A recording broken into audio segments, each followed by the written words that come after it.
गाड़ी फेंक दिया, मतलब क्या है ये, क्या है?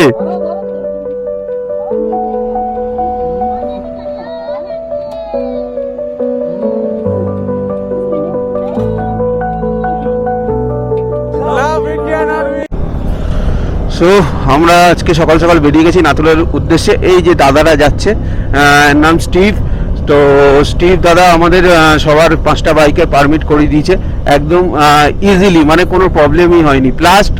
প্লাস আমাদের যে একটা বাইক রেন্ট খারাপ হয়ে গেছিলো, তার জন্য একটা রেন্টেড বাইক এবং কম কস্টে সেটাও করে দিয়েছে।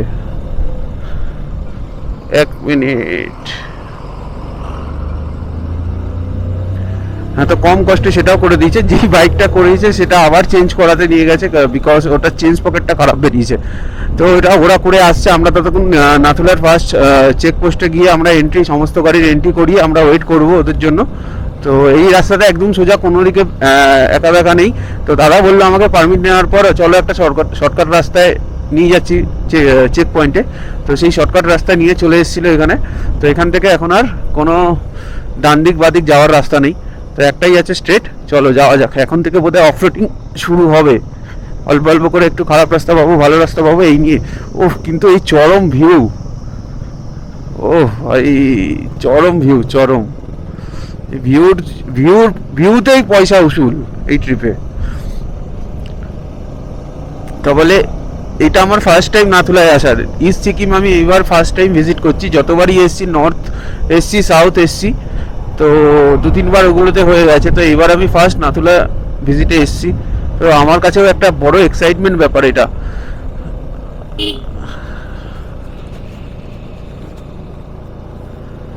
চলো তাহলে যাওয়া যাক। দাদা আমাদের পারমিট করে দিয়েছিল, সেই পারমিটটাতে ওখানে এন্ট্রি করাতে গেছে। আমরা ওয়েট করছি আরেকটা বাইক আসার জন্য। তো আসলে ওরা আমরা বেরাবো, চলো।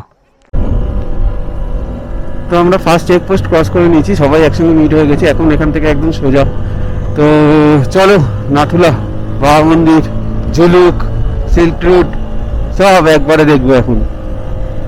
তো আমাদের নেক্সট যে চেকপোস্ট আছে ওখানে 2টোর মধ্যে ক্রস করতে হবে, সেটা হচ্ছে সব থেকে বড় ব্যাপার। টাইম আমরা কোথাও আর দাঁড়াবো না, এখান থেকে বেরোবো। তো আর্মি ক্যাম্পের জন্য আমি এখন রেকর্ডিংটা বন্ধ রাখছি।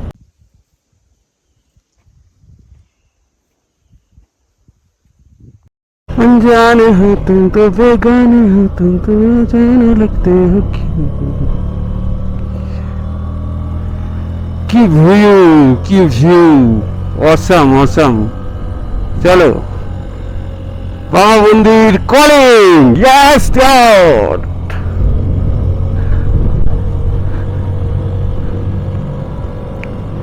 চরম লাগছে ভিউটা, চরম।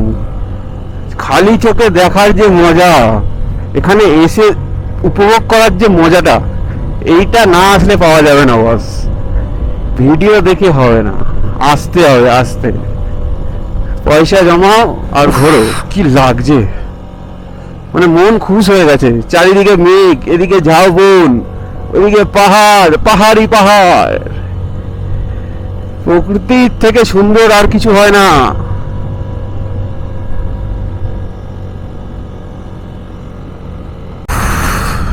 কি বলবো, আর বলার মতন কোনো ওয়ার্ড নেই এখানে। শব্দহীন আমি, শব্দহীন। এইসব দৃশ্য দেখার পর শব্দহীন আমি, ওয়ার্ড নেই আমার কাছে। আহ, পাহাড়ি রাস্তায় আর আমার নিজস্ব বাইক, এই পুরো রাস্তাটা বিয়ারও কভার করে। কোনো রকম মেনটেনেন্স হলো বা টেকনিক্যাল কিছু, সমস্ত কিছু বিয়ারও রিপেয়ার, সমস্ত কিছু বিয়ারও থেকেই করা হয়। তো বিয়ারওদের সেলুট ভাই, সেলুট। মানে কিভাবে এইগুলোকে সঠিক রেখেছে এত কিছুর পরেও, অসাম।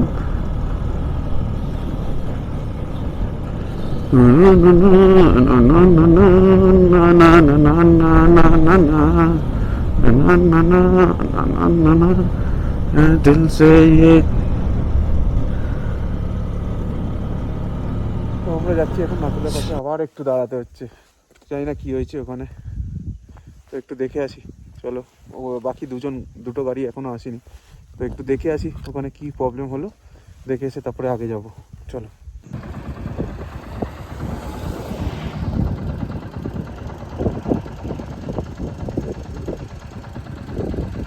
ফাইনালি সরি, তো ফাইনালি আমরা পৌঁছে গেছি নাথুলা। ওই যে হোয়াইট বিল্ডিংটা দেখা যাচ্ছে এটা হচ্ছে চায়না, আর রেড বিল্ডিংটা হচ্ছে নাথুলা। তো ফাইনালি আর এই নাথুলার যাচ্ছে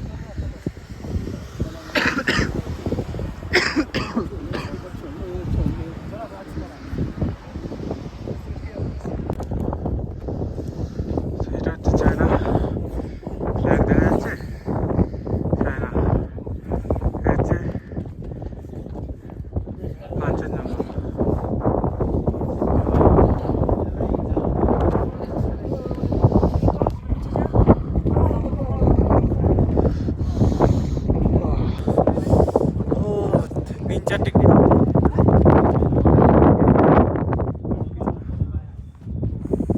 প্যাকেজ দেখছো চাই না। সো ফাইনালি আমরা নাথুলা ঘুরে ফেলেছি পিছনে। পিছনে চায়না, ও যা দেখছো পুরো চায়না ওইদিকে।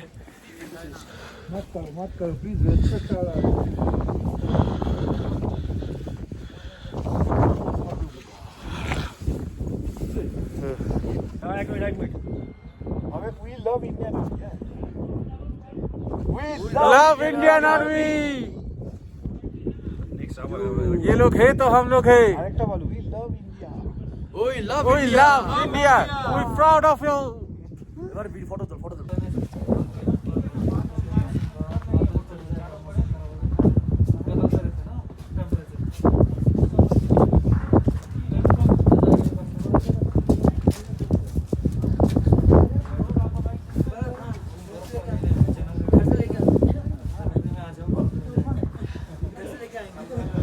হাতটা পুরো জমে গেছে, তো আমি ইঞ্জিনে পুরো হাত দিচ্ছি, গাড়ি এতক্ষণ ধরে চলছিল, ইঞ্জিনে পুরো হাত দিচ্ছি, কোনো ফিলই হচ্ছে না, হাত একদম জমে গেছে পুরো, হাত রাখাই যাচ্ছে না, ফিলই হচ্ছে না, আঙুলগুলো আছে, ও হাত বডি পুরো কেঁপে যাচ্ছে। ও তো আমরা একটু স্যুপ খেয়ে নিচ্ছি গরম। ও অক্সিজেনের যেহেতু কম আছে এখানে, তো আমার গাড়িটা একটুখানি প্রবলেম করছে স্টার্ট পিক আপ নিতে, কিন্তু তাও মোটামুটি সার্ভিস তো দিয়ে দিয়েছে। চলো দেখা যাক। একটা জিনিস দেখা, এখানকার ভিউটা, ও ভিউটা দেখা একবার কেমন লাগছে। ও এই হচ্ছে ভিউ। এদিক দিয়ে গেছিলাম হচ্ছে, এদিক দিয়ে বাবা মন্দির গেছিলাম, না সরি নাথুলা গেছিলাম এদিক দিয়ে। তো নাথুলা দেখে এসে এদিক দিয়ে নেমে এই হচ্ছে একটা চেক পয়েন্ট, এখানে একটা চেক পয়েন্ট আছে, এখানে সমস্ত গোপ্রো ক্যামেরা সমস্ত কিছু খুলতে হয়েছে আমাদের। গেছিলাম, এখন ওখান থেকে ব্যাক করে এখান থেকে সিধা এসেছি। তো এই ভিউটা দেখে আমরা একটু দাঁড়িয়ে গেলাম, আর এখান থেকে যাবো হচ্ছে, প্রথমে ভেবেছিলাম আমরা কুপুপ যাব, তো কুপুপ 8 কিলোমিটার, তারপর আমরা ডিসাইড করেছি যে লোকে গিয়ে রাত্রে থাকবো, পেমেন্ট করা হয়ে গেছে, ঠিক আছে।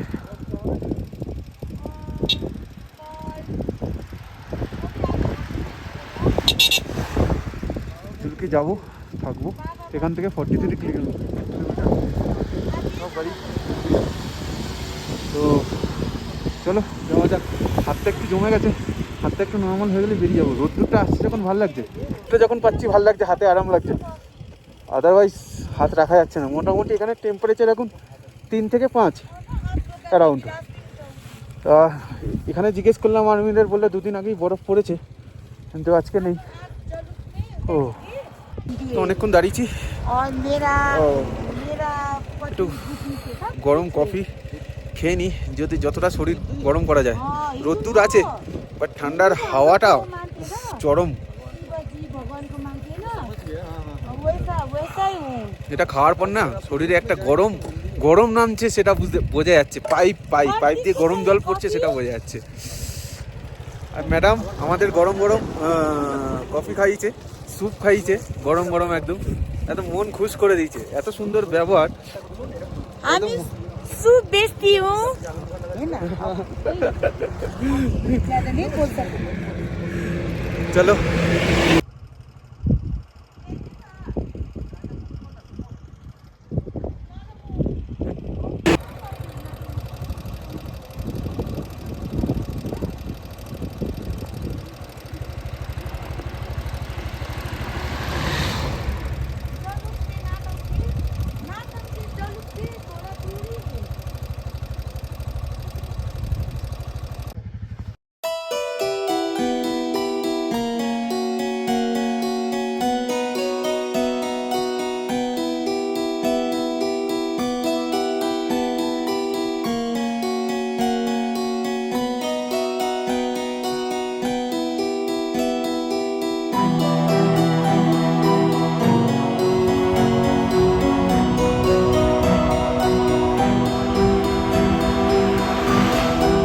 আমরা এসেছি হচ্ছে ওই বাবা মন্দিরে, বাবা হরভজন সিং। স্টোরিটা হয়তো সবাই জানে, এখন ইউটিউবে অনেকেই সব কিছু বলেছে, নতুন করে কিছু বলার নেই। জাস্ট এটাই বলবো, দেশের প্রতি রেসপেক্ট, দেশের প্রতি ভালোবাসা থাকলেই এই সমস্ত কিছু সম্ভব। তো আমরা যারাই আছি, আমাদের মতন রাইডার হোক বা যে কোনো সংস্থায় কাজ করে, দেশকে রিপ্রেজেন্ট করে, তো সবাইকে স্যালুট ভাই, সবাইকে স্যালুট, সবাইকে স্যালুট। মানে তাদের ত্যাগ সত্যি আমরা কোনোদিন কোনোভাবে পূরণ করতে পারবো না। তেমনই একজন হরভজন সিং, যেভাবে লড়তে লড়তে এই ঘটনা, তারপরেও শহীদ হয়ে যাওয়ার পরেও তার ডিউটি নেওয়াচ্ছে যেভাবে, তো ওর একটা আলাদাই মর্যাদা। যাই হোক, হয়তো সবাই দেখেছো, এখন শুনেছো এখন হরভজন সিংয়ের নামে। তবে আজ এখানে এসে আমার যে অনুভূতি হচ্ছে সত্যি অসাধারণ, ভাবা যায় না। চলো যাওয়া যাক।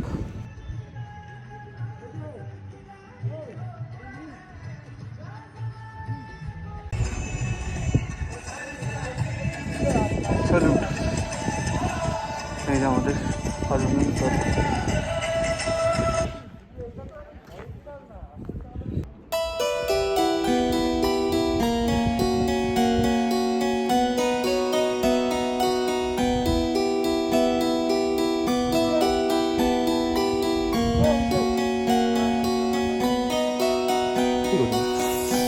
হ্যাঁ, সো আমরা আজকে জুলুক যাইনি, আজকে রয়ে গেছি হচ্ছে কুপুবে। আমরা 13,000 ফিটের মধ্যে আজকে থাকবো রাতটা এখানে থাকার পর পরের দিন জুলুক যাব, তারপরে আরও কিছু জায়গা আছে ওখানে এক্সপ্লোর করব। তো এই মুহূর্তে আমরা একটা কুপুপের একটা হোমস্টেতে রয়েছি। তো হোমস্টেটার নাম হচ্ছে নীল নেহা। তো তোমাদের যদি মনে হয় যে কখনো কুপুপে থাকবে তো এই হোমস্টেতে থাকতে পারো, ঠিক আছে? তো এখানে ফোন নাম্বারটা আছে, আমি দিয়ে দেবো আরবার। তো এখানে আসার সাথে সাথে রুম তো পেয়ে গেছি। সব থেকে বড় কথা, প্রচুর ঠান্ডা, ব্যাপক হাওয়া চলছে, প্রচুর ঠান্ডা। কোনোভাবে গাল না, সব জায়গাতেই ধুমা বেরোচ্ছে আর কি। ও হো হো হো হো হো। তো এখানে হোমস্টেটার পিছনটা এরকম লোকেশন, সবাই দেখতে পাবে। দেখাচ্ছি কুপুপের এক্সপিরিয়েন্সটা, শুধু দেখাতে চাই, একবার উপভোগ করো কুপুপের এক্সপিরিয়েন্সটা। এখন বাজে রাত্রি 8টা, আমরা ডিনার কমপ্লিট করে নিয়েছি। তো একটু বাইরে যাই, বাইরে গিয়ে কুপুপের অবস্থাটা খালি দেখাচ্ছি। চলো, এই হচ্ছে আমাদের বাইকের অবস্থাগুলো দেখো। বরফ অলরেডি জমতে শুরু হয়ে গেছে। এখন টেম্পারেচার হচ্ছে -1 কুপুপে। সব থেকে লাকি হচ্ছে ব্যাপারটা, কুপুপে একটাই হোমস্টে, আর আমরা সেটা আনফর্চুনেটলি উইদাউট বুকিং আমরা পেয়ে গেছি। দেখতে পাচ্ছ বরফ জমছে, ও রীতিমতো।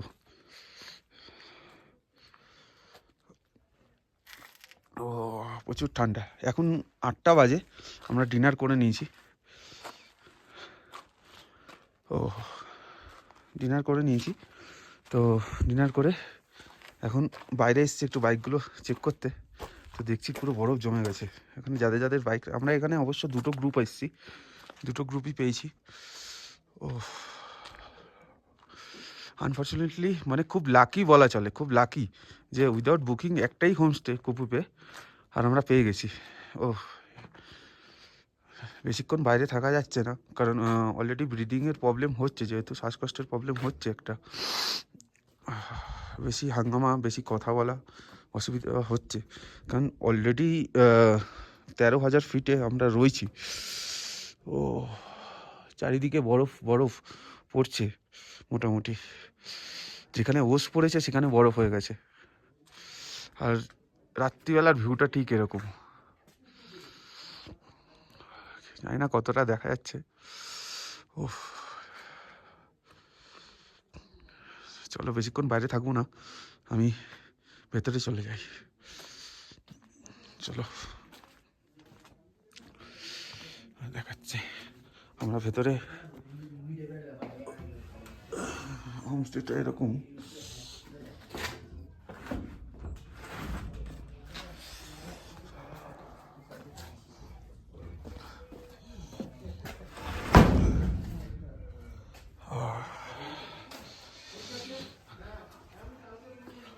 এখানে আমরা রুমটা পেয়েছি এদিকে, এই একটা রুমে আমরা সবাই রয়েছি। এখানে একদম রেস্ট করছি, এই যে রুম আমাদের, সমস্ত লাগেজ আমরা এখানে রেখে দিয়েছি। চলো যেখানে ডিনার করেছি ওখানে যাই। বিভৎস ঠান্ডা, বিভৎস মাইনাসের টেম্পারেচার, সেটার একটা অদ্ভুত এক্সপিরিয়েন্স। এই পাশে একটা রুম রয়েছে, এখানে আরেকটা গ্রুপ রয়েছে,